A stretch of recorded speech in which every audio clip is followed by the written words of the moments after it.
Good morning, good afternoon, ladies and gentlemen, from wherever you're tuning in from. This is Get It Right with Atara Solutions. We are really excited to see you. You are tuned in to Get It Right with Atara Solutions Season 3. Our mission is to change the world through information. And we do this through Get It Right with Atara Solutions, which is a webinar series that takes place every Tuesday from 8 p.m. to 9 p.m. We are on a mission to change the world through information, and I hope you got that right. And I hope you've been getting it right, especially for those who've been joining us from the beginning. Tonight, we are focusing on those who are looking to change jobs, look for jobs, get employed, and all these things. If you're here because you're transitioning, you're here because you're looking for a job, you're here because you want information, we got you. And Get It Right with Atara Solutions is on season 3, like I mentioned before. Season 1, we did 26 episodes. Season 3, we had 34 episodes. We have already gone past the 34 episodes of season 3. And we are hoping that we will not give up this year. We are hoping to stay on until end of November, where we will have a meet and greet and have an opportunity to interact together face to face. And then we call it an year as we wait for season 4 in 2023, hopefully. So we do this in partnership with a number of organizations. Because we have people who have been supporting us on this mission to change the world through information. So one of our partners will be Balcon Housing. Balcon Housing is a real estate and property management company. They are located in Nairobi. If you're looking to own a piece of land, or if you have a piece of property that you'd wish for somebody to take care of it, then Balcon Housing will be able to support you on that. If you're a piece of land and you're looking to sell, they will also help you find a buyer. If you're looking for a place to invest, like the French people would speak, gateri, and then Balcon Housing would be there for you. And then we have Stallion Construction Company Limited. Stallion Construction Company is a construction firm, as the name spells it. If you're looking to renovate your house, if you're looking to build a house or an office, or anything to do with construction, if you're looking to, for example, do interiors of your office or house, if you're looking to change your tiles, if you're looking to partition your offices, Stallion Construction Company will be able to do that for you. And then we have Pathway Solution Services. Pathway Solution Services is a training firm. They have been offering training to our followers on their LMS. LMS is Learning Management System. And I saw some beautiful certificates today. We'll be able to share a few of them later today. And I hope if you have finalized your course with the Pathway Solutions, then you know that your certificate is sitting somewhere in your inbox. Check your emails, because they were able to send all the certificates, I think, for people within the last 2 months. We also received a report from the LMS that shows your scores. So congratulations to all of you who were able to sit for, to take the courses. And then we have Institute of Pension Management. Institute of Pension Management is a member organization that deals with pensions. And they also have a college which teaches all things business, including CHRP. So for all HR professionals here who are looking to take on their CHRP, then Institutes of Pension Management will be able to do that for you. They are located on Ojijo Road, so it's quite accessible. They also have online classes. So if you're here and you want to take your CHRP, then Institute of Pension Management will be able to do that for you. They also have their annual pension conference coming up in October, and I'll be sharing more details as we go. And then we have Fina Gardens Resort. Fina Gardens Resort is a resort located in Naivasha. If you're down there for a conference and you're looking for a place to stay, then Fina Gardens will be able to give you all the services that you need. Their food is delicious. If you're looking to do a staycation, vacation, so location, whatever vacation you want to take, then Fina Gardens have beautiful rooms, the ambience, they have a swimming pool, it's out of this world. So visit Fina Gardens, even just for lunch, or to just go and hang out with your friends. And then we have Essence Park Limited. Essence Park is a health and safety training company. They also do health and safety audits. So if you're here and you require somebody to do your health and safety audits in your organization, if you're also here looking for somebody to do the training for your OSH committee and all the other OSH first aid training, be it first aid training, be it OSH committee training, be it fire marshals, be it the mandatory audits that are supposed to be done in organization, then Essence Park Limited will be able to do that for you. And then we have Panessa Training Institute. It's a furniture, woodworking training institute. And we have an intake ongoing since August. Every Monday, we are starting a new class. And we also have Saturday classes. So please come in, join us, and hone your woodworking skills. Don't worry if you're a beginner, we got you. And then we have WeClean. WeClean is a carpet cleaning company. They have a machine that cleans a carpet within 6 minutes. Yes, you heard right. 6 minutes. So if they collect your carpet today, they'll be able to bring it back to tomorrow. They offer free pickup and delivery around Nairobi. And they also sort out your curtains, they sort out your seats. It's a one clean. If you want a clean home, then WeClean is the people for you. And then we have Kapula Mintito. I have been really enjoying my mabuyus. My God, I should have come with a pack. I brought some from Mombasa last week, and those, oh my God. On Saturday, you should have seen my house. We have enjoyed those mabuyus. Thank you, Kapula Mintito. If you're looking for mabuyu anywhere in the country, they do delivery. So please do not die with your craving. We got you. And then they also have cashew nuts. They have honey. They have sea moss gel, for those of you who know what that is. And then the Career Management Center. Career Management Center is a HR consulting and training firm. They have a wonderful, wonderful program for moms who are seeking to go back into employment. For those who took a break to raise the family, took a break because you are taking care of a child, then you're seeking to go back into employment. It doesn't matter the career gap. They take you back. They wanakuogesha unarudi sokoni, if you understand, for the Kenyans on the call. But yes, if you're a mom and you took a career break and you're looking to go back into employment, then career management, the Career Management Center will walk the journey with you. And then, of course, we have the AIMS College of Business and Technology. AIMS College of Business and Technology trains diploma and certificate courses in all business studies. So thank you very much, our partners. We appreciate you. And we are really, really honored that you took the chance to partner with us. Where have I gone now? Am I still here? Okay, yes, I am.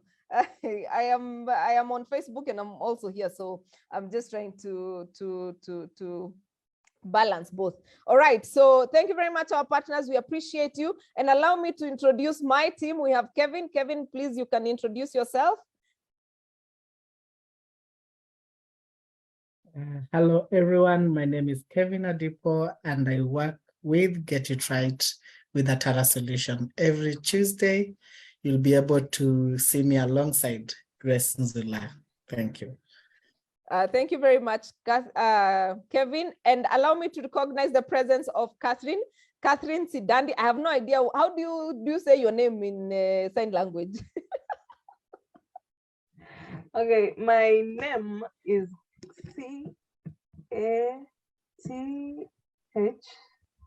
CATHERINE.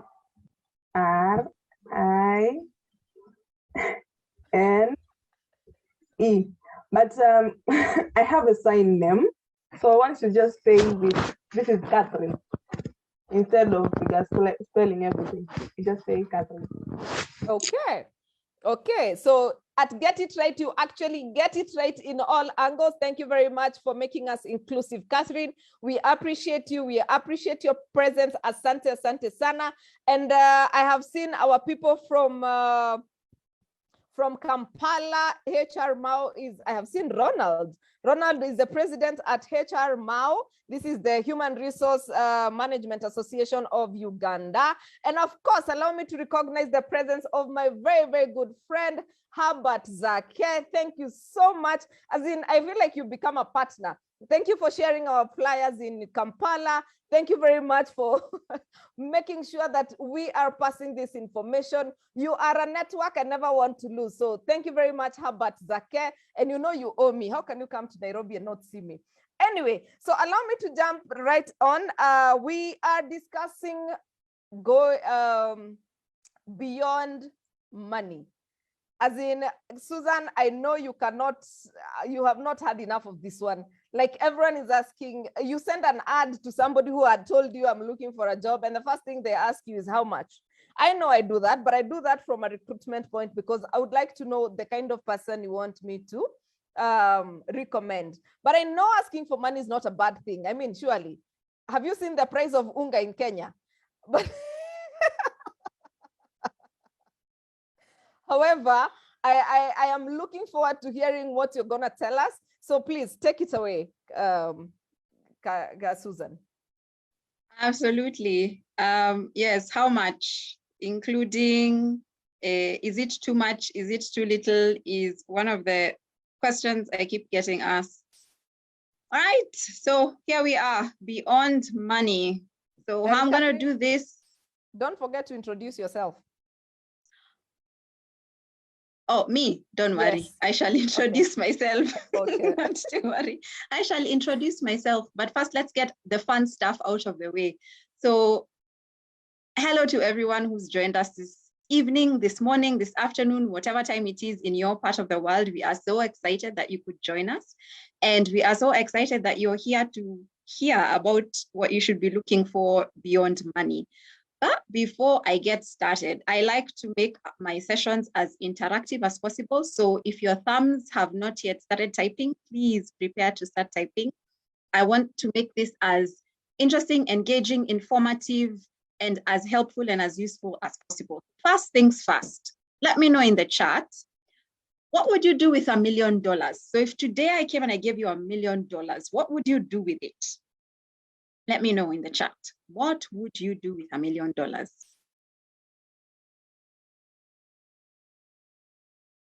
I'm sure Lillian is itching to give you an answer.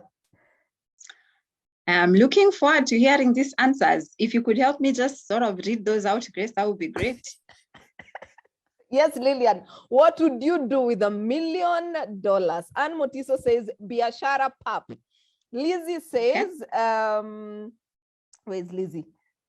Invest through different channels. Hezron Okioma says, first clear my loan balance. Nelson says, it can take me for space tourism. Jadida says, oh my goodness, I will buy a flat in Kilimani. And then Martha says, take my folks on vacation. Ronald says, investment and charity.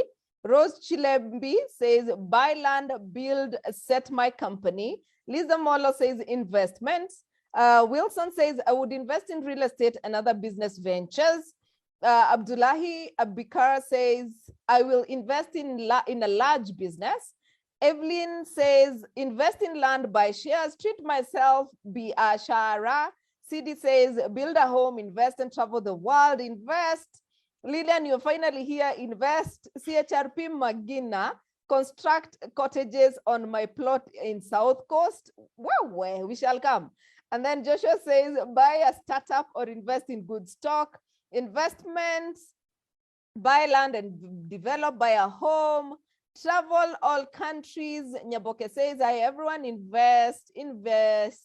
Start a business by finding a solution to earn a living. Treasury bills, biashara, buy land, buy a house. I need to see first. And then we also have our Facebook followers, Grace. Mm-hmm. Yes. Yes, Lilo Karesh is saying they'll travel. We have Nyar Christabel Muga who is saying they'll buy a house. CK Charles is saying a prime plot in one of the major cities. Where? That is... Yeah. No, James, I like James's. James Onyama says, I will need financial advice. Nice.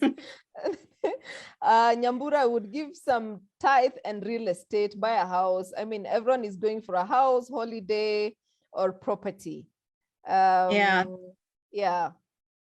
Okay. So it's a business I will transit investing from hobby farming to agribusiness. Where? All right. Sheila says, where?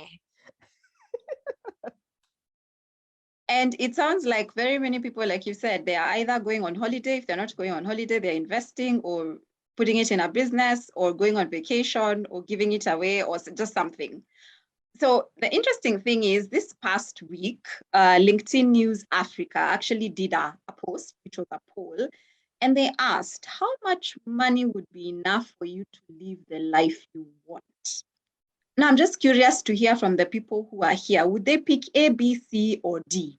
So A was $10,000, B is more than 1 million or less, C is $10 million, and then D is $100 million. Where are we? What would it take for you to live your ideal life?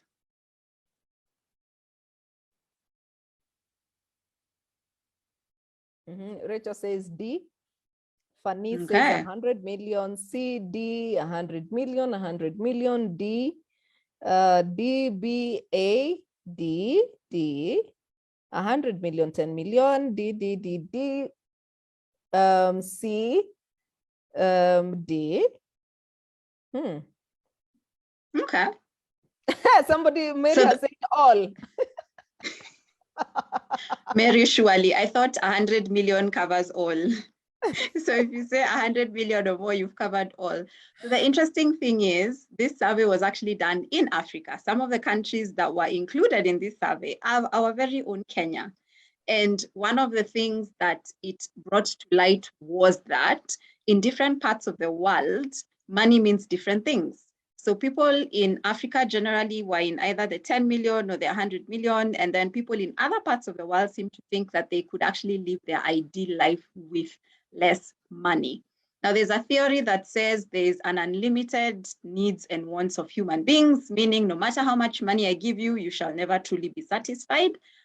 Case in point, when you're looking for a job, you will say, I want this job to be 100K. When you're looking for your next job, or even 6 months later, if we ask you, how much do you think we should pay you? Chances are you are going to say 200K. So very interesting. But this is something I want you to all reflect on, because today we're talking about beyond money. What are some of the other things we need to consider? What's your enough number? And why that number? What's your enough number and why that number? And I'm not asking you to let me know or anything. I'm just saying for further reflection, what's your enough number? Because one of the things that I see happening a lot, whether it's in my career coaching work, whether it's in my lecturing work, I tend to see people chasing a number. And that number is always moving. It's like a moving target. So 1 year it's 100K, the next year it's 200K, the next year it's 500,000, the next year it's 1 million. So how much is enough? Because unless you know your enough number, you will forever be chasing an elusive dream. So something for you to think about beyond today's session. All right, so Grace asked me to introduce myself. Here I am. Let me introduce myself. I say that I wear very many hats. I am a wife and I am a mother of 2 sons. I have worked in different industries, including banking industry, where I spent quite a bit of my career, and I also have worked in the startup world. And beyond that, I have worked with clients in the retail space, in the NGO space, in FMCG, in manufacturing, in professional services, so different industries over the last 10 plus years. And right now, I still wear even many more hats. So I am a learning and development consultant, I'm a career coach and a trainer, I am a corporate trainer, and I'm also an online course creator. Now, why should you be listening to me this evening as I'm talking about beyond money? Let me tell you the inside story of my career, where I came from. So I usually say that my career had 2 phases, okay, more like 3, but phase 1 is I started my career in sales. I was those people who are always calling and asking, is this a good time to talk? And back then, one of my greatest aspirations was to be converted from a contract to a permanent and pensionable job. Some of us in the room today might relate to the idea of being on a contract, hoping for its renewal, or hoping for a permanent and pensionable. Or you are starting out, you're an intern, and you are looking forward to finally being confirmed as an employee. So I started out in sales on a contract. I eventually moved into operations, and where I spent about 6 years doing different roles, including customer service, loans processing, cards processing, because that was in the bank. And I can tell you that it was crazy just getting my contract moved from just being a salesperson to actually getting a permanent contract. I faced tons and tons of rejection in the course of my banking career when I was trying to move from one stage to the other, trying to get out of operations so that I could actually do what I wanted to do. At some point, the company hired from outside and I trained my future boss. And thankfully, after a lot of prayers, hard work, blood, sweat, and tears, change came. And that change allowed me to get unstuck, because by that time I was feeling like I was just really stuck in my job, and it allowed me to make some bold career moves. And I usually see that as the turning point was a coach and a mentor who spoke into my life, and they challenged me, they encouraged me, they motivated me, they pushed me, and they got me moving forward. So this evening, or whatever time it is in your part of the world, I want to do the same thing for you. I want to be the coach that brings out the best in you. At the same time, I want to be that mentor who shares things from my experience that allows you to avoid 601 hurdles that will pull you back. Now, phase 2 of my career happened after that. I found my dream job. And we're always talking about the dream job being the one that pays you the most money. And in some ways, by the time I was leaving the bank, my new job allowed me to earn 3 times what I was earning when I was leaving banking. But more importantly, I loved every single moment of my job until life happened. And life happened in the form of, we are restructuring, we are going to have to let go of some people, and we're sorry, you are one of the people that we're going to have to let go of. And the result is that I lost my job and I had to leave beyond job loss.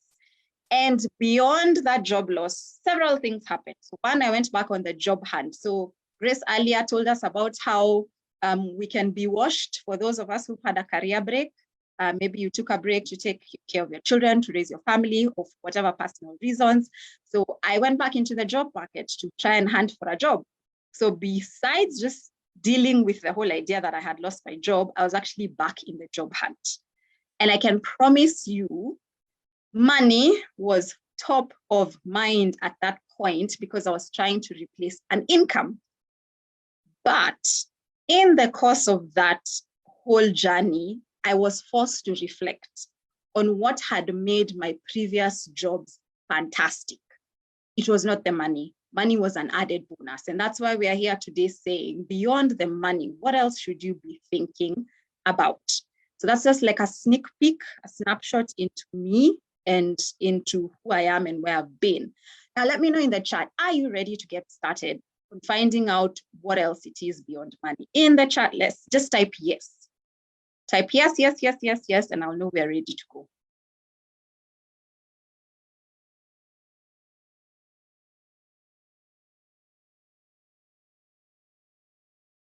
Yes, we have a lot of YYs. All right, fantastic. So let's get started. Our focus today, how much money is enough money? We've already thought about that.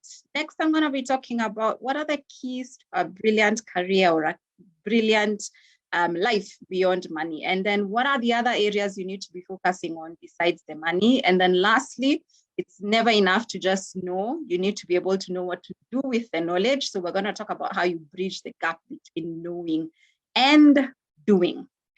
Okay, then, because I want to make this as practical as possible and as useful to you as possible, if I could answer one question for you today, what would that question be?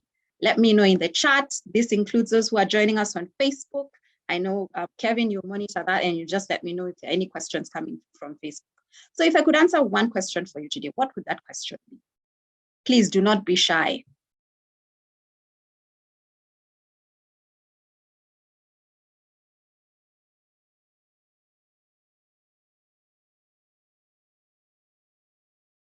Okay, somebody is saying describing my potentials. Mm-hmm.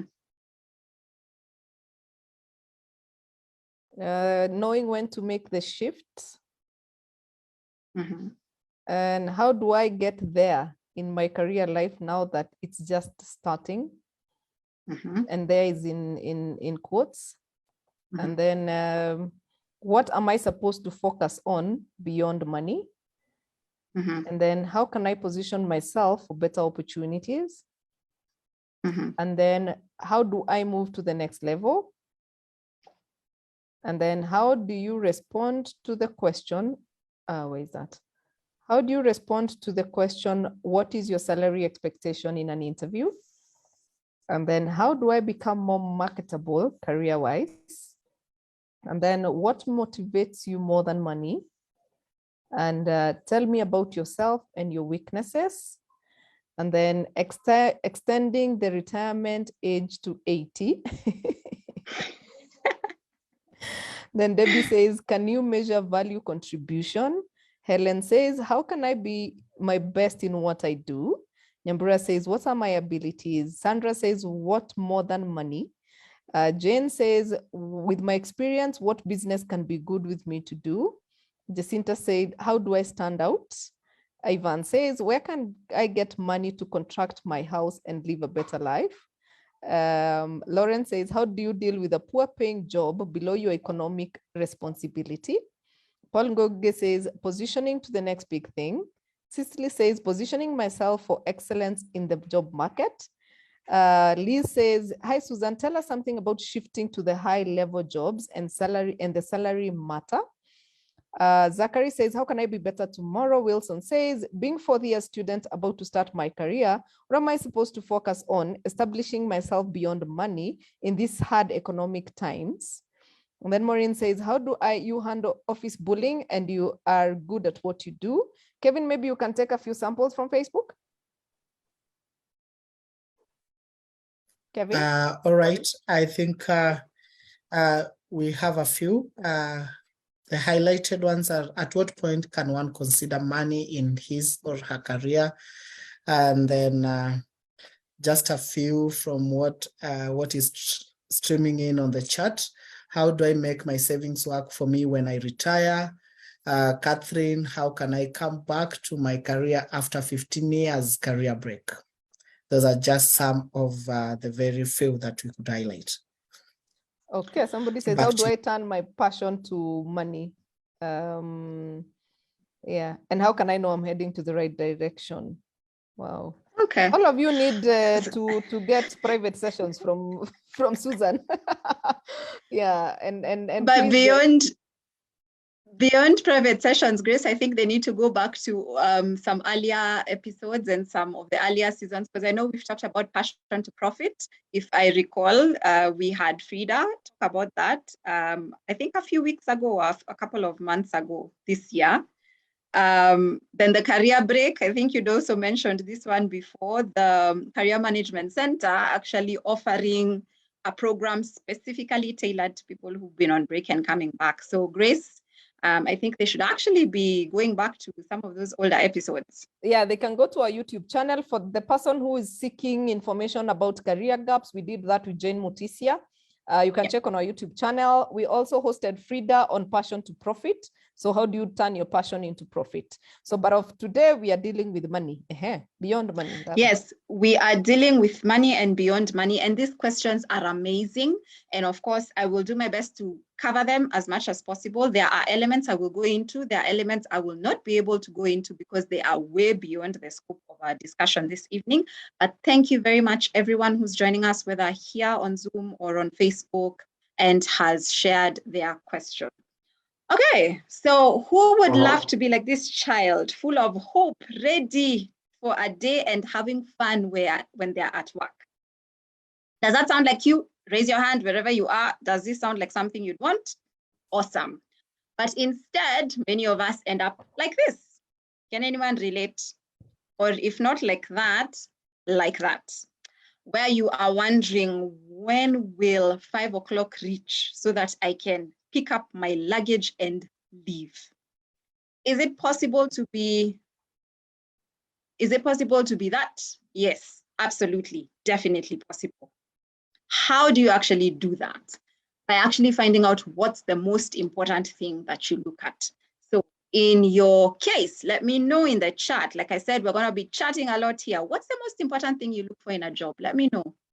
Most important thing you look for?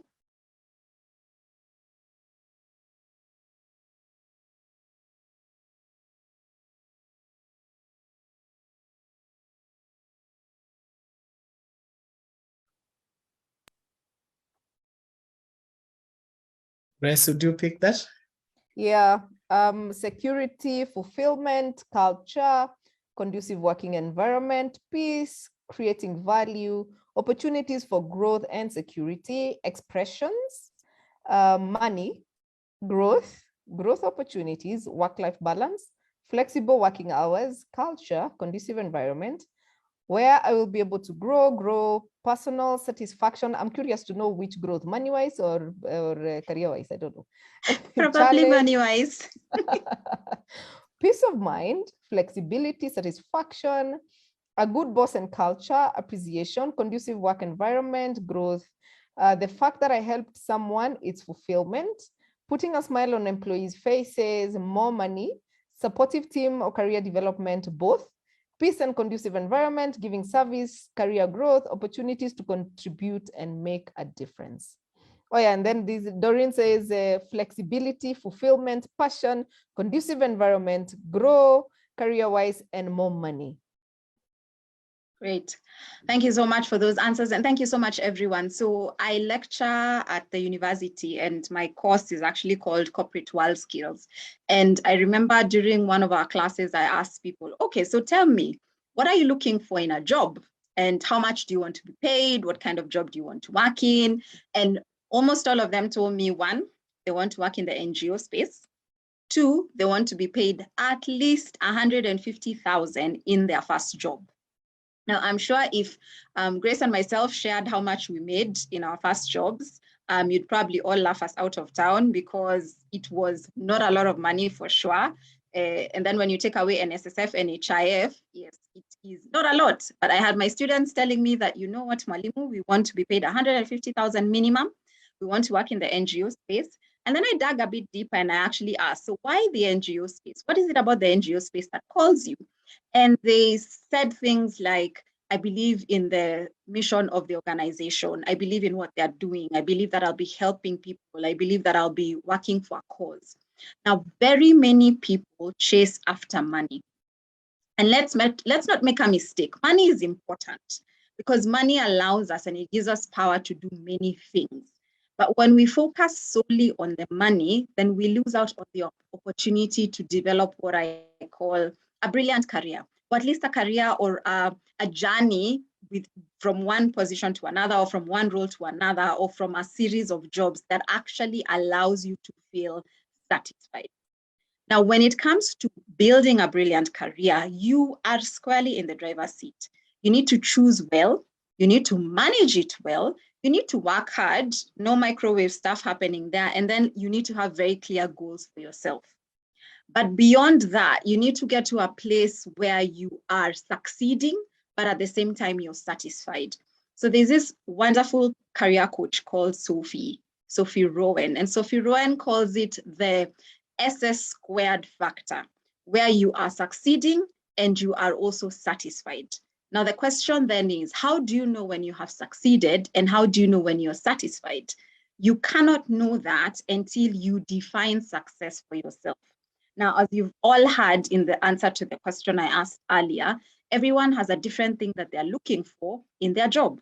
So there are some people who are actually looking for fulfillment. There are people who are looking for their skills to be used. There are people who want freedom. There are people who want mental peace. There are people who want satisfaction. But it means different things for different people. Simply because one person's idea of success is more money doesn't make the fact that somebody else's idea of success is development and growth opportunities is a bad thing. The flip side to that is, do you know what you need to succeed at work? Now, I am a huge proponent of strengths-based development. And one of the things that the strengths-based development approach says is that rather than focusing on your weaknesses, you need to think and consider your strengths. You need to name those strengths. You need to claim those strengths. And then you need to aim those strengths in the direction that you want to go. So let me give you an example. Say, for example, you are a very good organizer. So you are amazing at having so many balls in the air and making things happen. Grace is a very good example of this. I remember telling Grace once that I don't know how she does this every week. And she's not only in season 1, she's done season 1, she's done season 2, she's now on season 3. And she's not letting up. She's just going. So now, like Grace, you might have this ability to have all these balls in the air and to make things work out, and you can network and you can connect with people. So real world convention tells us, know your weaknesses, and then once you know your weaknesses, try and develop them into a strength. But you actually will never turn your weakness into a strength. Rather, if you focus on your strengths, you are much more likely to succeed.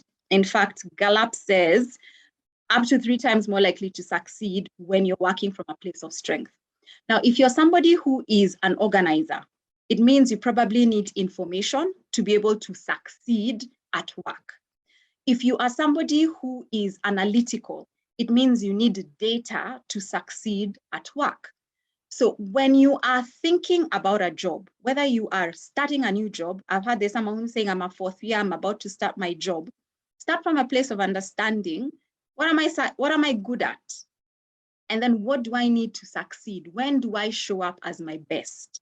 Now, one of the things, and I know many HR professionals who are joining us today, one of the things they've had to think about, one of the things that they've had to deal with in the last couple of years is the idea of where work happens. Do I need to be at work to actually do the work? Do I need to work between 8 and 5, or can I work at 3 a.m. if I deliver on my work? Now, what do you need to succeed at work? If you do not know yourself well enough, you cannot answer that question. But the minute you know yourself very well, then you are able to tell the things that make you successful at work and the things that are critical for you to succeed. And that's why I'd say job satisfaction is when all these things that we've mentioned and when all these different things that are important at different levels to us are working together. So for some of us, maybe your strength is significance. You want to be recognized. You want to do meaningful work and you want to be recognized for doing meaningful work. That is what will give you joy. So on your list of things that you're looking for in a job, or on your list of a job that you are looking to transition into, or an industry you want to move out of one industry into another industry, consider the work itself. For somebody whose greatest value, for someone whose greatest value is family, they want to feel that they're at work when they're at work and they're at home when they're at home. Work-life integration then becomes very important to you. What does that mean? It means on your list, when you are looking for a job, work-life integration becomes a critical component to consider. Do you want to take credit for your work? That becomes very important. What kind of relationship do you have with your boss and with your colleagues? You spend so many hours of your day at work. You cannot underestimate the importance of a good relationship with your boss and a good relationship with your colleagues. There are some of us in the room here, your strength is in learning. So you're those people who have an insatiable desire to learn. And because you want to learn and you want to get all this information, you want to know how things work, then the fact that an employer offers you learning and career development opportunities becomes extremely important for you. So beyond the money, the question that you need to be asking is, does this job allow me to learn? Does it allow me to grow my career? And one of the things I like to say is that please don't forget that no experience is wasted. Every single experience in your life will take you a step closer or a step further from your goals. So if your goal is to acquire a skill, let's say, for example, one of the in-demand skills today is communication, collaboration, and let's say data analytics. Those are the things that you've identified you don't know well enough, but you realize you need them in your job. If a position is going to give you the opportunity to actually learn those skills, it might not be paying you much, but because your focus is on getting the skills, then you can look at that as progress rather than deciding simply because it is paying me 15,000, then I cannot take that job because 15,000 is too little and you miss out on an opportunity to actually develop your career. Sometime just after I finished university, I had the opportunity to work as like a job. I had an opportunity to have a job. So someone I was working with was doing a short-term project for about 3 months, and they were looking for people to come and do data capture. And the data capture was going to be happening in the evenings. Now, at the time, I was still living at home. And rather than actually sit down and consider what are some of the things I could learn from this opportunity, I chose to see the hurdles. I chose to see the fact that it was at night. I'd have to think about how I'd get transport home. My parents might not say yes. And so I actually never took them up on the opportunity. Yet, I never asked. So I didn't know whether my parents would have said yes or no at all. Please don't make that same mistake that I made. Job security for some people is important. Company values are important. And of course, a salary, a competitive one, is also important. So this scale here that you're seeing lists some of the other things that you need to be thinking about beyond money.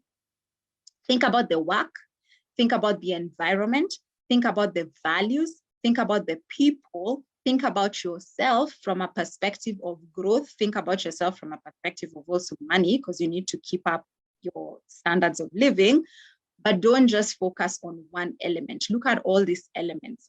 One of the things I like to tell my career coaching clients is this: what are your negotiables and what are your non-negotiables? Because we make it sound and we make it out that if the money isn't right, then I cannot say yes. But in truth, that's a very narrow way of looking at opportunities. So rather than just focusing on the one thing that's not working right, why not think about all these other things? So remember I told you earlier, I transitioned out of banking. So during the negotiation with my soon-to-be new employer, I needed to be paid enough. And this I know will resonate with any bankers in the house or anyone who's afraid of leaving a job where you have preferential loan rates. And I remember negotiating and saying, my current employer gives me pension and they match it. My current employer gives me medical of this much, and it's inpatient and outpatient and covers several of my dependents. And my current employer also allows me to take a loan at a preferential rate. So for this position to make sense for me, I need to be in a similar position. I need to be able to still cater for those things that I was catering for. And so I remember the HR manager saying to me, okay, Susan, I'm going to be honest. I have a budget and this much is my budget. So I cannot go beyond this, but this is what we can agree on and we'll put it in the contract. After you've finished your probation period, we're going to increase your salary to the amount that you're asking for. So after your probation, after you have come on board and you've started hitting your goals and the things that we'll agree for you to deliver, we're going to give you that salary increment. Why am I sharing this? I am sharing this because for many of us, we get stuck on a number. So one of the things that I found I actually loved about that HR manager and that job is the fact that they were open to discussing. So that told me that my value, my viewpoint mattered. It told me that I was a valued member, and it told me that they cared about me as a person. And for me, that was critical. So again, people, do not get fixated on the salary, think beyond the salary. And consider this: job satisfaction is a contentment you find when all these elements align. And these elements are going to line up differently for everyone. So a second piece for reflection for you this evening is, what are your negotiables and what are your non-negotiables? And you need to be honest, not everything is a deal breaker. Some are going to be serious deal breakers and they're going to be more deal breaking for you than others. And the second thing is, we are not all at the same stage in our lives. So please do not look at your neighbor and think you should be where they are. A person who is starting out has fewer commitments than somebody who is 10 years in, and somebody who is 15 years in is different from somebody who's single and somebody who's single without children, single with children, married with children, married without children, retired. All these people mean and need different things. So what are your negotiables? What are your non-negotiables? Now tell me in the chat, which of these phrases resonates the most with you? Let me know in the chat, which of these phrases on the screen right now resonates the most with you?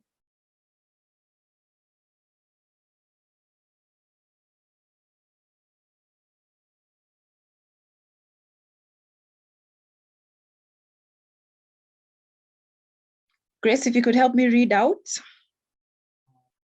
Go, Susan. There's Yeah, go ahead. connection, freedom, success, security, respect. Joshua says intelligence. Valerie, freedom. Damaris, freedom. Esther, freedom. Jedida, humanity, security, diversity. Liz Amolo, success. Rosalind, respect. Rachel, security. Lizzie Ruku, freedom, humanity, connection. Emily talks about family and security. Joyce talks about humanity. Rosalind Okanda, humanity. Harriet, learning and respect. Helen, security. Benson, development. Jane, freedom. Sylvanus, relationship. Catherine, freedom and connection. Alice, development, security. Justin, humanity, career, respect, security.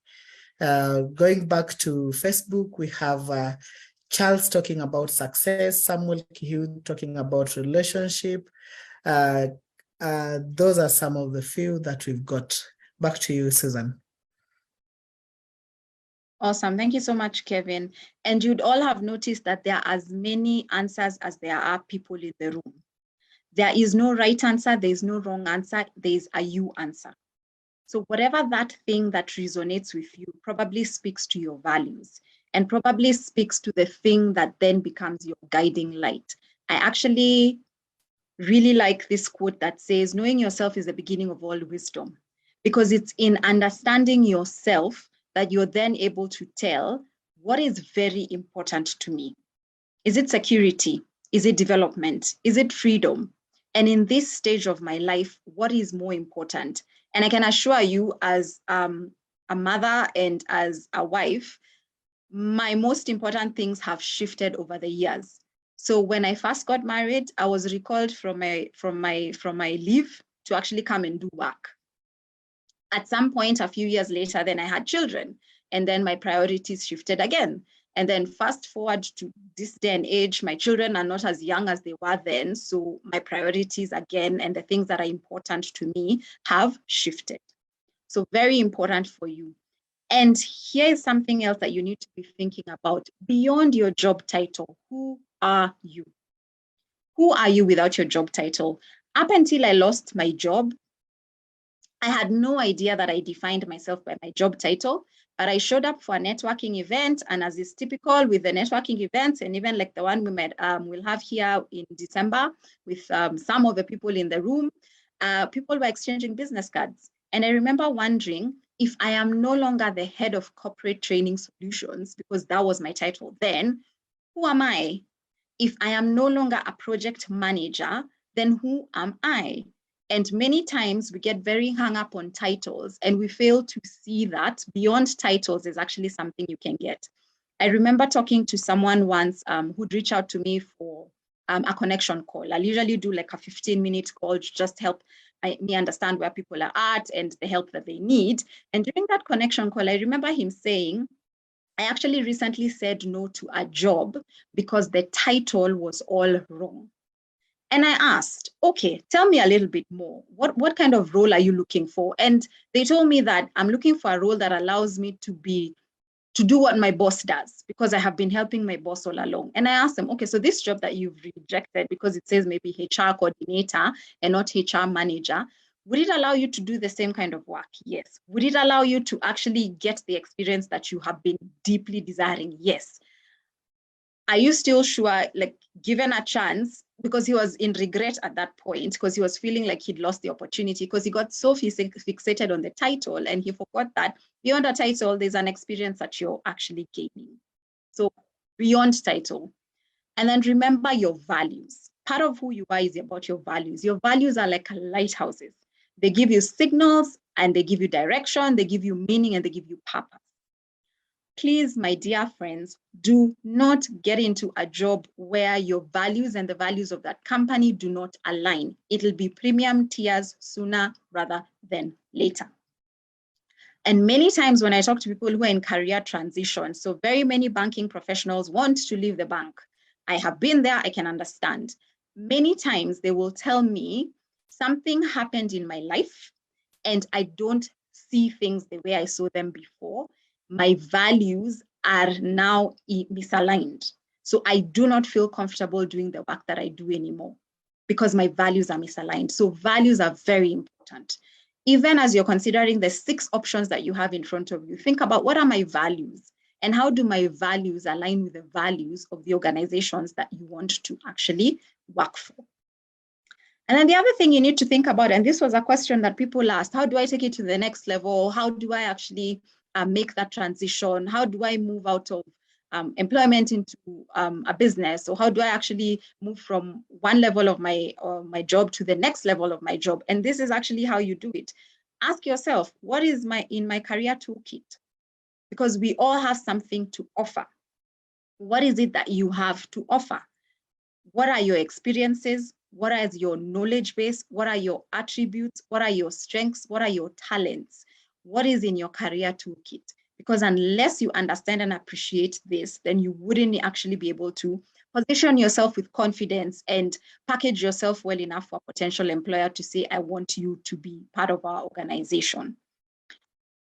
Then the other thing you need to be thinking about beyond the money. So you've come this far, you've identified these are the things that are most important to me. These are my values. These are my experiences. These are my strengths. These are the things that I do well. These are my natural talents. Ask yourself, where am I now? And where do I want to be instead? So for that person who's saying, I'm in 4th year, I'm getting ready to enter the job market, great. So you're on the cusp of joining the marketplace. Where do you want to be? Please do not be like the people who jump into my DMs on LinkedIn and tell me, here is my CV, help me find a job, and any job works. The truth is, no one is ever looking for any job. Because the minute I say, oh, okay, fantastic, I have this job opportunity for somebody who is in Embu. It is for an office administrator in Embu. As soon as I say where it is or what the role is, they'll soon start telling me, actually, I was hoping I could get a supervisory role. Actually, my interest is in IT. Actually, I want to get into marketing. Actually, so there's all these things that you already know you want. But when you're actually going out to look for that job, you're not talking about the things that you want. You are instead asking that person to do the heavy lifting for you. So where do you want to be instead? Get crystal clear about that. And again, remember, what are your negotiables? What are your non-negotiables? If it's important to you because of where you are in your life now to be with your family, then you need to find out if the job allows you to be with your family. If you are in a space where the job requires you to travel, how much traveling can you actually do? How open are they to allowing you to travel with your family? Would they relocate you if you needed to relocate? So where are you now and where do you want to be instead? And then finally, you need to make a plan. So just simply knowing all these things means nothing if you're not going to implement them. So if you're seated there today thinking, I want to make a transition, fantastic. That's a great first step. You want to make the transition, you have intention. Now go do the work, reflect, ask yourself, what are the things that are important to me? Is it important to me that I have a supportive boss? Is it important to me that I have an environment that is very family orientated? Is it important to me that I work in a very competitive environment because I'm a competitive person by nature? Is it important to me that I have work-life balance? I don't want to work on Saturdays. What are those things that are important to you? Figure it out and then make a plan for how you'll actually find that job. So again, money very important, but all these other things are what give you job satisfaction and are all the other things that you need to be thinking about beyond actually considering the money. Okay, so today we've talked about how much money is enough. What are the things you need to be thinking about in terms of getting a brilliant career? What should you be focusing on beyond the money? And then how do you bridge that gap between knowing what you need to do and doing what you actually need to do? So I want to hear from us in the chat, even as I prepare to answer some of the questions I may not have covered. What's one thing that you're taking away from the session today? What is one thing that you are taking away from the session today?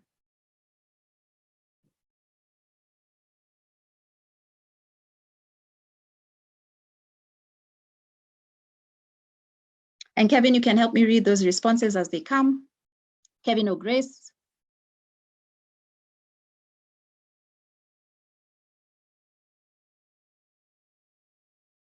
All right, we have Gatiti says, make a plan to be where you want to be. Evelyn, that I have to take action. Helen, it's not only about money. Ronald, rethinking of who I am.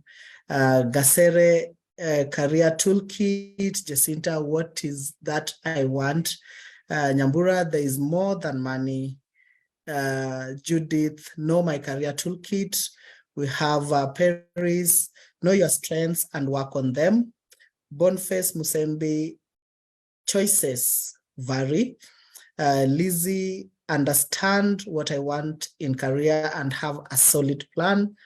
We have Liz Amolo, where I am now and where I want to be, make strategic decisions on new jobs. Sabina Njagi, it is not only about money. Gasere, once more, negotiables and non-negotiables. Donald, negotiables versus non-negotiables. We have Benmont, know my values and negotiables. Roslyn Okanda, thanks for sharing your story. I have been stuck for around 7 years. There is hope. How to make a plan dependent on what she wants. James Karanja, self-awareness. Those are just some of the few. On Facebook, we have Patricia, who says, be clear on what you want, plan and execute. We have Kyle's Franklin, patience pays. We have Charles CK, I have to define the roadmap from where I am to where I want to be. Back to you, Susan. Awesome. Thank you so much. And those are all wonderful, wonderful takeaways. And beyond just knowing that you need to make a plan, actually go ahead and make a plan. Now, I know there was a question around how do you know when it's time to make a shift? And I say this goes back to knowing what it is that you want. Because one of the things I found is I knew I needed to make a change anytime I wasn't learning on that job. So if I wasn't learning, I knew, because for me, learning is very important. If I wasn't learning and I could do my work in my sleep, it meant it was time for me to shift. So for whoever asked this question, what are the things that are very important for you to succeed at work? Are you getting those things at work? If you're not, then maybe it is time to make a shift.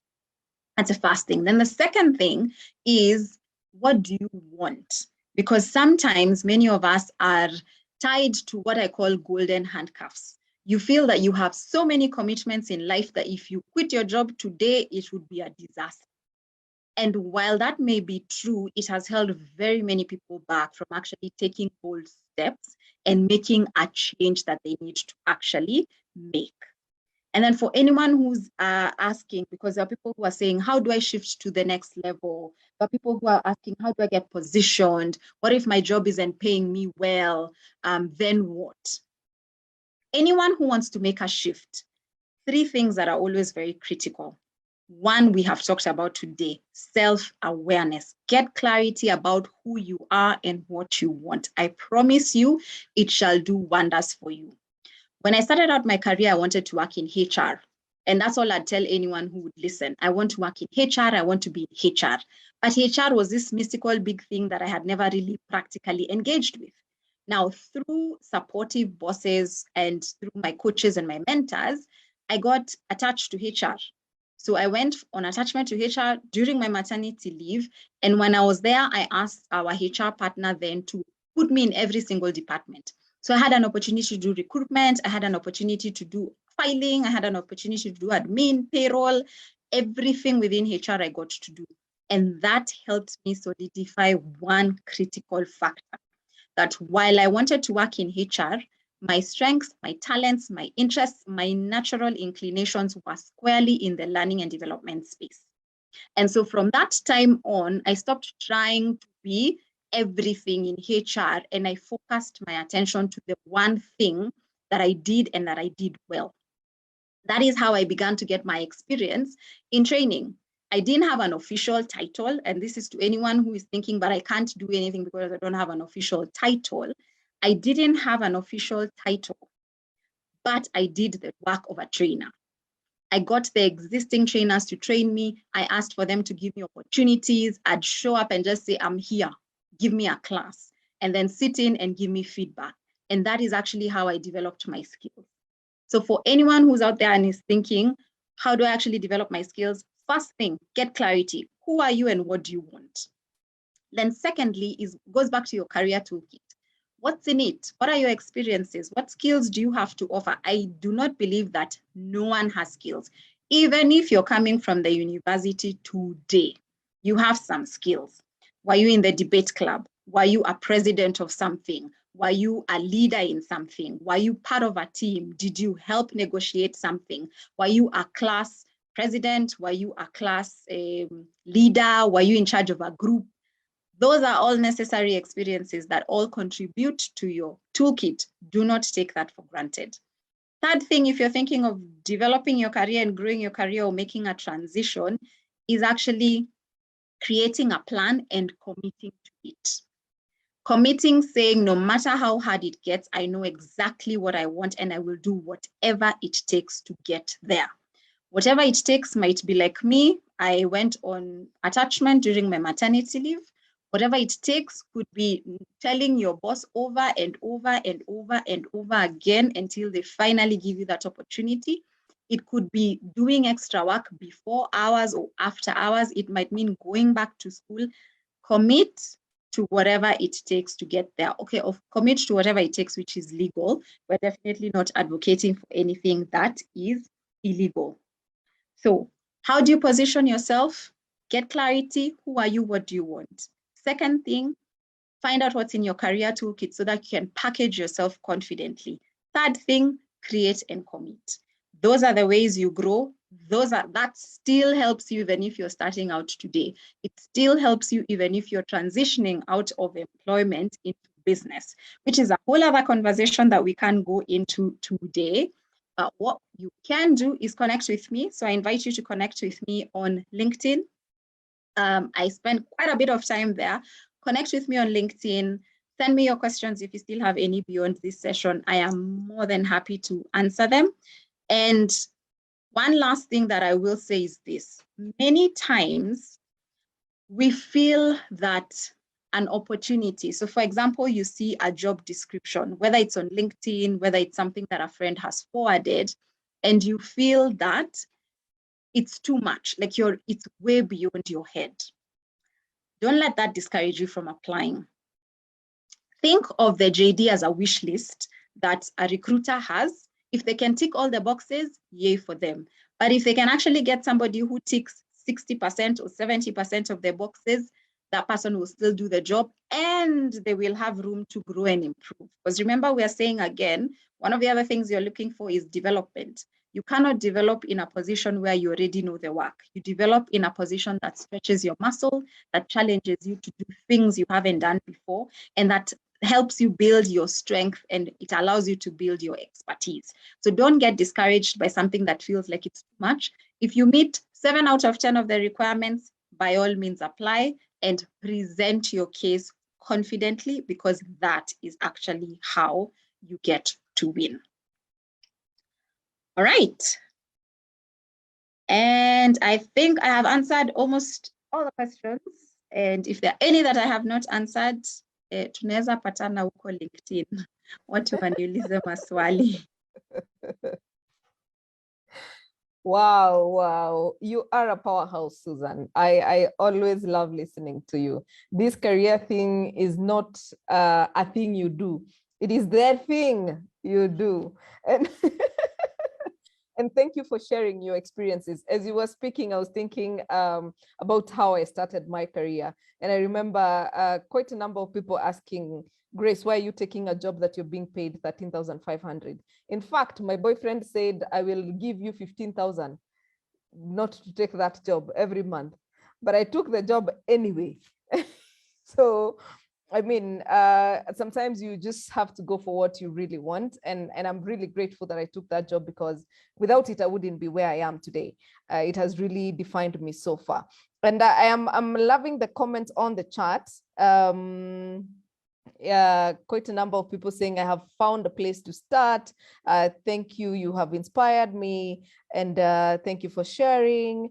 And Susan, let me ask you just as we finalize, how do we support the young people coming into the job market? Because we have, we call them Generation Y. And as recruiters, we are saying they're giving us character development. They don't show up for interviews, yeah? Some of them don't show up for interviews. Number two, they'll come, interview and everything, and then they go like they're not ready to start. So how can we help them? Because sometimes I feel like sometimes they don't know why they're looking for a job, or they realize that online work, I don't know. How do we help them build their career? Because sometimes it's disheartening for us. So one of the things I have found to be particularly useful is sessions like this one, Grace. So I know this is actually helping very many people out there to think differently, because the first step in changing anything is always getting new information that gives you a different perspective. So I have found that, like, my students sometimes are oblivious. So like there's a time we were laughing about this TikTok video about this guy who said, "Dear boss, after 5 p.m. I am dead. Over the weekend I am dead. Like, please consider me dead. I will be hanging out with my girlfriend." And to be honest, 3/4 of them couldn't understand what the problem was. They were in support of the guy, like, yeah, you have a life beyond work. And so I think sessions like this one's, mentorship forums that are done by very many different people and organizations, and some of our friends, Grace, I think those are critical. They're very important, that we who have worked before can come and say, okay, reality check. This is what you believe in your tiny little world, and this is the real world.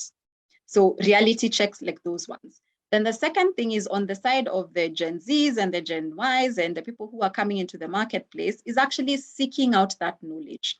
Because there's this idea that because I know TikTok, I cannot not get a job. Because now we know influencers are paid hundreds and thousands of dollars to make videos the whole day. Why do I need to work hard? I have found that there are specific traits that actually result in success, regardless of whether you're TikToking, you're freelancing, you are working at night, or whatever hour that you're working. Communication will never go out of style, regardless. Collaboration, because you cannot work by yourself, will never go out of style. Being curious, asking questions, always learning, and learning what you need for now is never going to go out of style. And more importantly, is actually taking action. One of the things, and I remember there's a semester, one of my students annoyed me to no end. They literally went to Google, they copy and pasted a cover letter and submitted it as their cover letter. And they didn't change anything.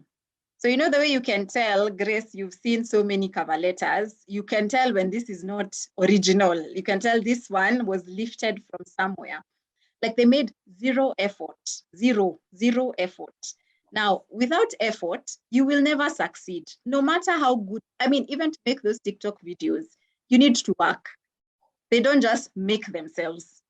Even if you are a freelancer, you're a graphic designer, you are offering service to people from across the world, they don't just happen. You actually need to put in the work.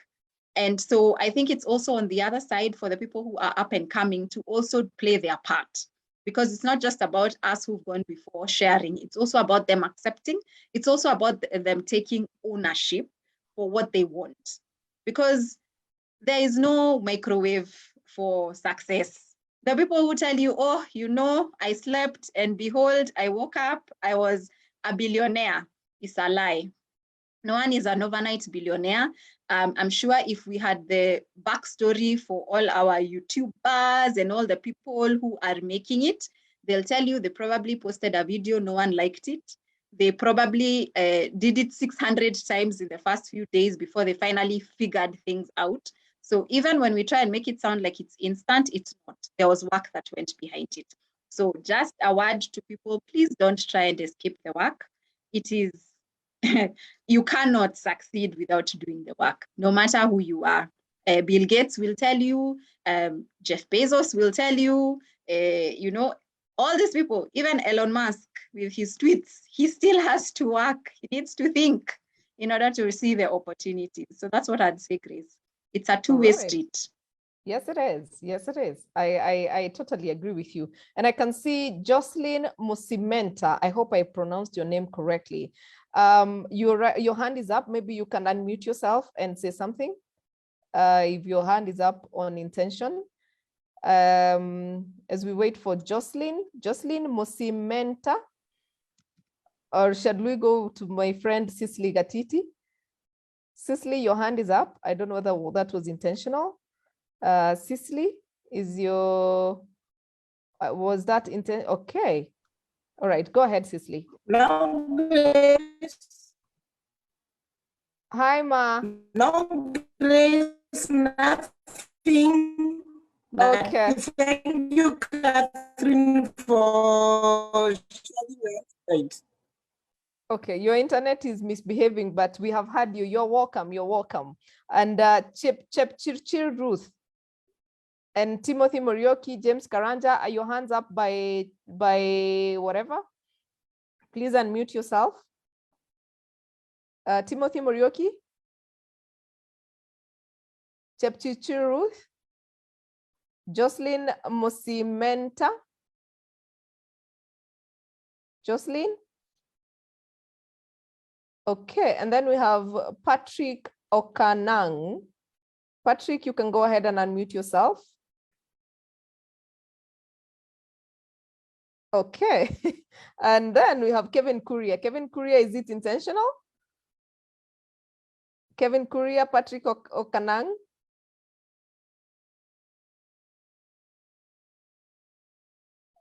All right. I guess their hands, the phones are playing tricks on them. Paul Ngoge, I can see your hand is up.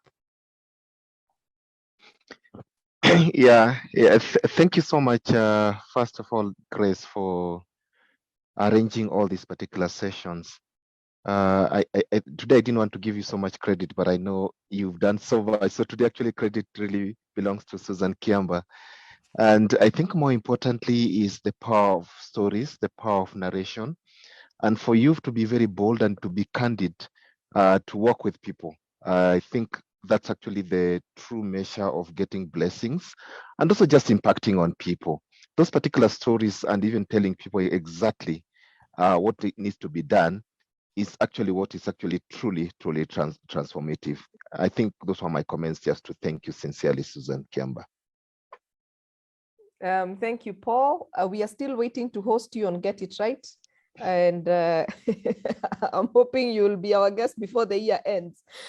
All right. So I have seen Jane. Jane, if you're looking to start a business, see me. I have a lot of passion for supporting people who entrepreneurship. So I know you have my number. You can speak to me and we can see how we can support you into creating whatever it is that you want, because I believe you are also our loyal follower. So thank you very much.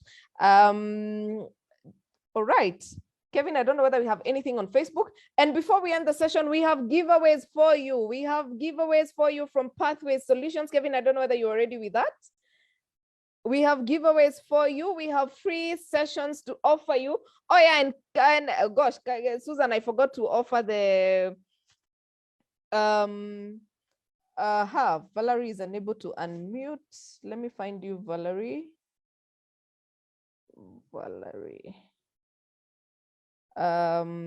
Please unmute yourself. Yes, we normally mute everyone because it's past 8 p.m. and we do not want to hear babies crying and people cooking.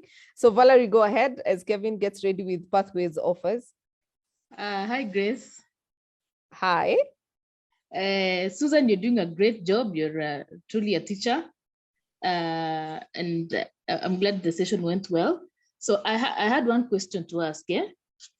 I wonder what you'd have to say about some of us who are quite young and have found ourselves in a space or a workplace whereby the people working there are from the older generation. I mean, even older than you and Grace, for that matter.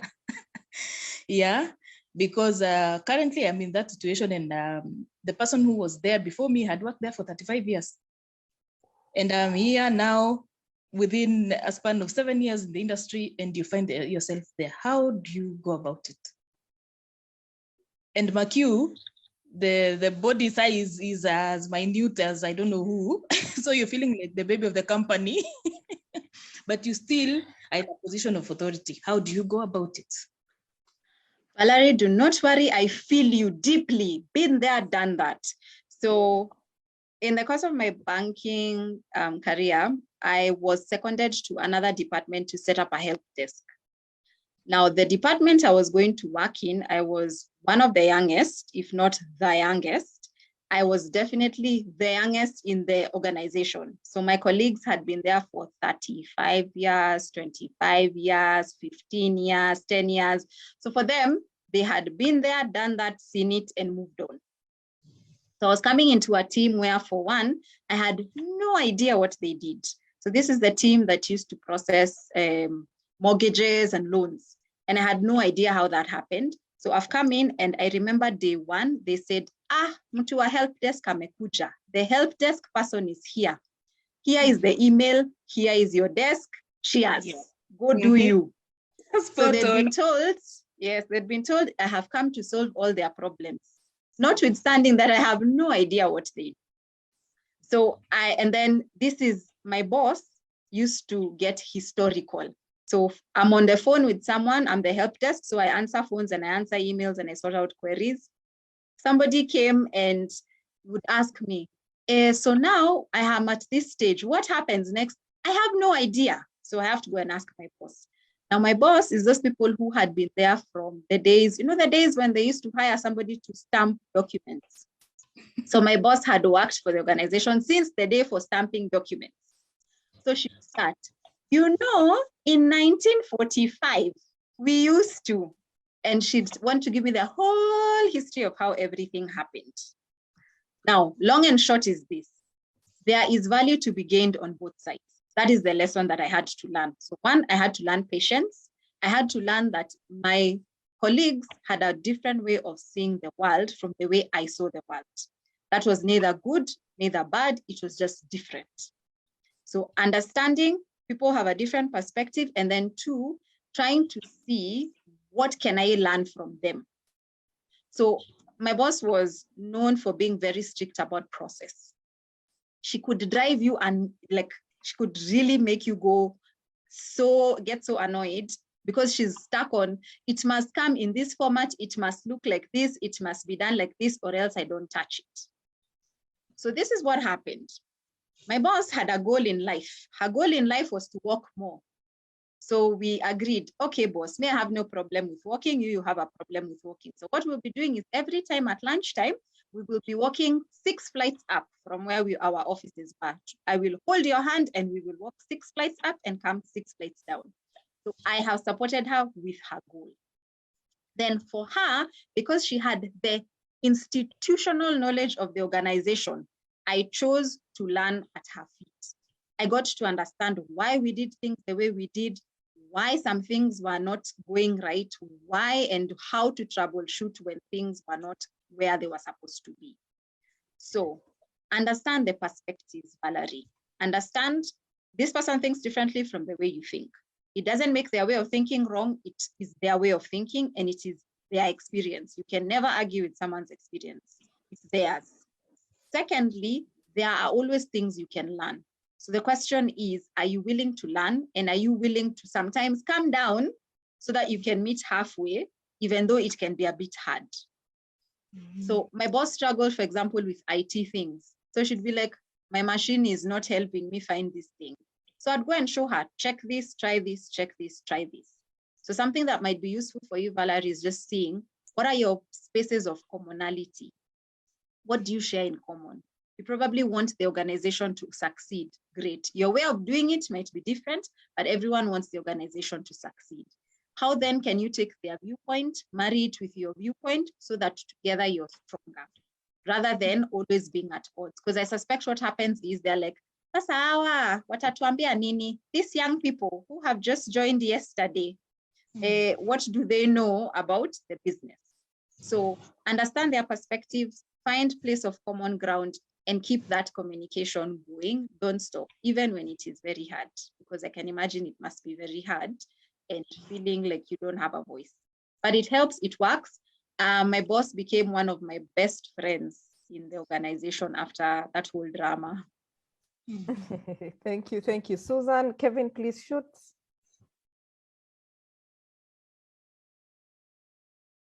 All right, as always, we got you covered through Pathway Solutions.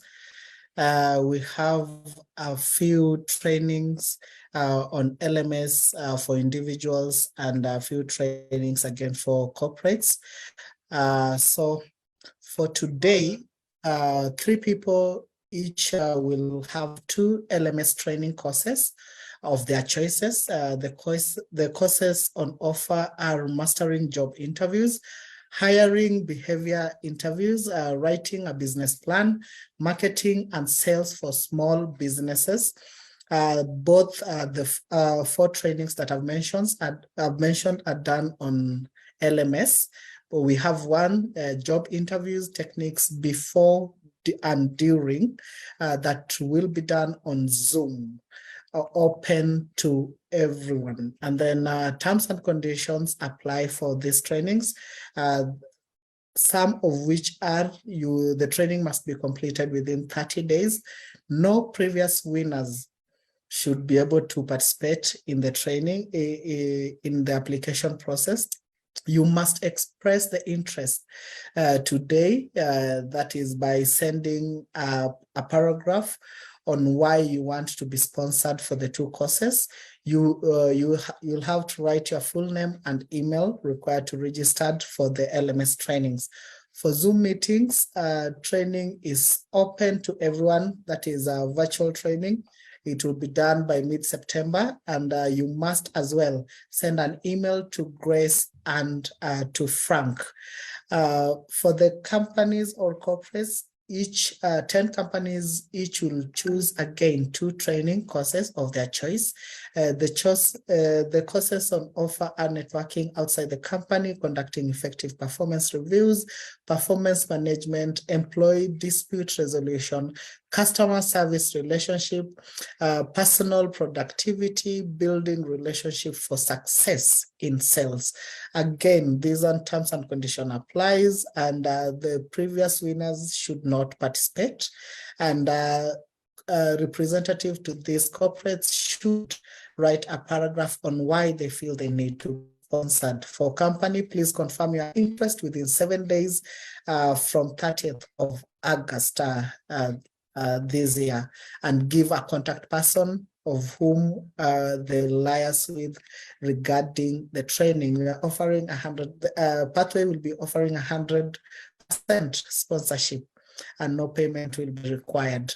For the emails, please use the emails as shared on the screen. Grace at atarasolutions.co.ke and at Frank at Pathways Solution Services.co.uk. Make sure you've shared your email after or during this training so that we might be able to attend to you. I'm a lucky student of Pathway Solution. I just wish to share with you one of the certificates that I've been able to receive. That was, as Grace was mentioning. I hope, Grace, is it visible from your end? So this is one of the certificates that Pathway shared with me. I did a training with them on employee motivational training program. So if you want to be a lucky, again, student from Pathway, please share your info and reason as to why you feel you need sponsorship for the same training. Thank you. Back to you, Grace.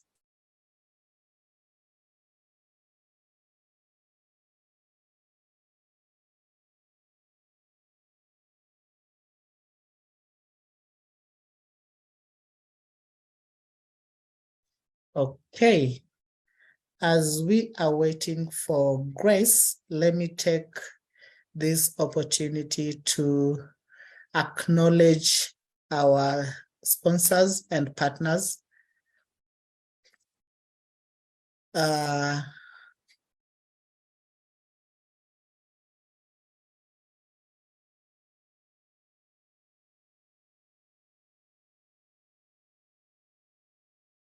Let me take this opportunity to acknowledge our sponsors and partners, that is Balcon Housing, Stallion Company, Pathway Solutions, Institute of Pension Management, Fina Gardens, Panessa Training Institute, Wicklin, Capula Mintito, the Career Management System, the Career Management Center, sorry, and College of Business and Technology. Thank you, Susan, for the wonderful, wonderful training that you've done for us today.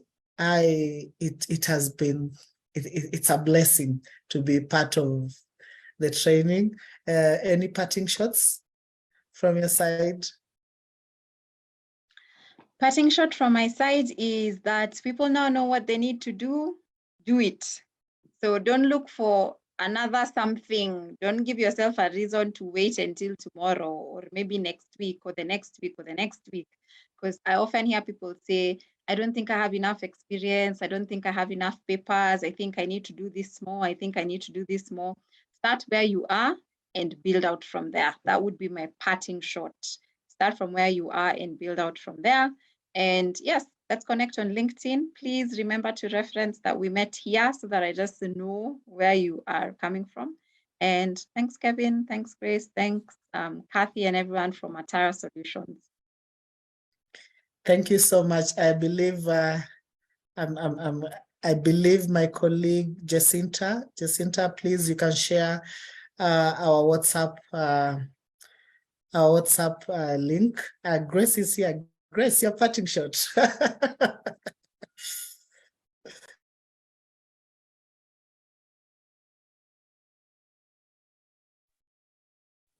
Grace, you're muted.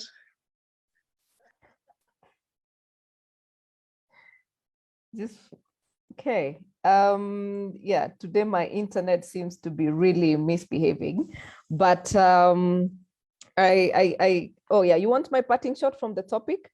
I believe we need to go for more than money. Money is important, yes, but be aware of what else beyond money. I have seen cases of where somebody is actually earning quite a lot of money, but they're in such a toxic environment that they're losing their sanity. And I've seen people regret leaving the previous job that they were not earning as much and going to a job that is not really meeting their needs. So before you make that jump, be aware of where you're going and what exactly you're looking for. And then before you also refuse to take a job because of the amount of money, just figure out where are you with your career. Even if they're not paying you, just go and gather experience because you actually get to network. Because this is the same company that will say, okay, fine, together with the intern, go attend a cocktail event. And there you go, you'll meet new people, you'll meet new contacts, you'll meet Susan who will give you a thing or two about how to build your career. So just take the opportunity as they come and then figure out the rest as you go along, yeah? And be intentional about your growth. That would be my parting shot, Kevin. We are just winding up. Would you please have the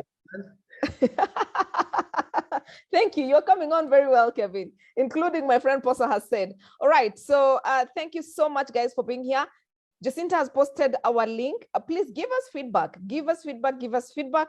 We are looking on how to improve these sessions. We are looking on what else we need to give you in terms of topics. So please check out. Jacinta has shared our link to give us feedback. Please give us feedback, answer as many questions as possible if you haven't done so. And please share with the other people you know that follow Get It Right, because we are trying to gather as much information as we can. So please, please, please indulge us with your feedback and we'll really, really appreciate.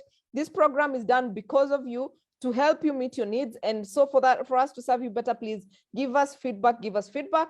For those of you who are asking whether there's a recording, yes, we have a YouTube channel. We are going to be uploading this on our YouTube channel, which is Get It Right with Atara Solutions. at some point within this week. And so please go and subscribe to our YouTube channel. I'm sure the link will be shared.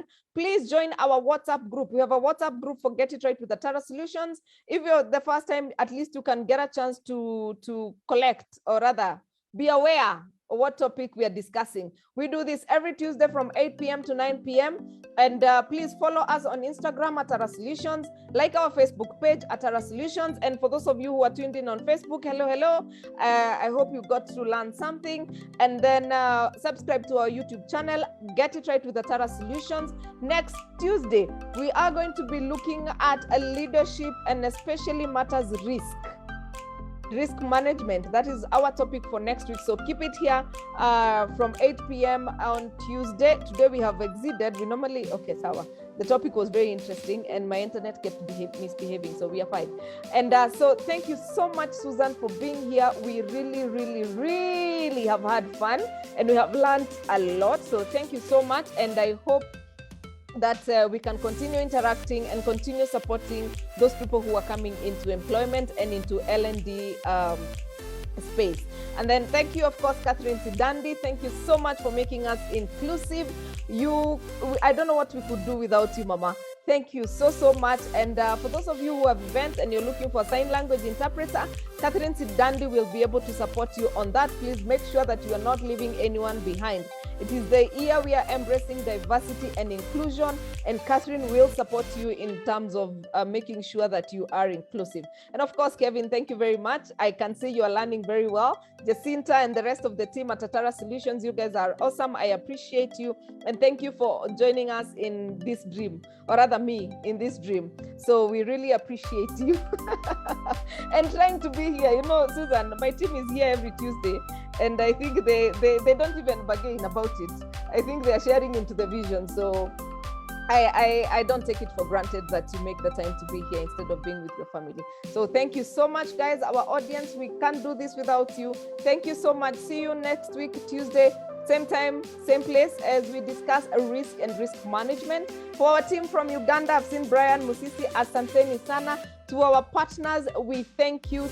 We have the new kid on the club, on the block, Essence Park, for the HR professionals who are looking for somebody to do their OSH trainings and OSH audits. Essence Park will be able to support you on that. So thank you so much and have yourselves a lovely, lovely. Oh yeah, I forgot to say, my name is Grace Nzula, moderator of choice, HR consultant and trainer with the Atara Solutions. I also run a carpentry school, Panessa Training Institute, and I'm also the major events coordinator for the Institute of HR Management. So you guys, see you next week.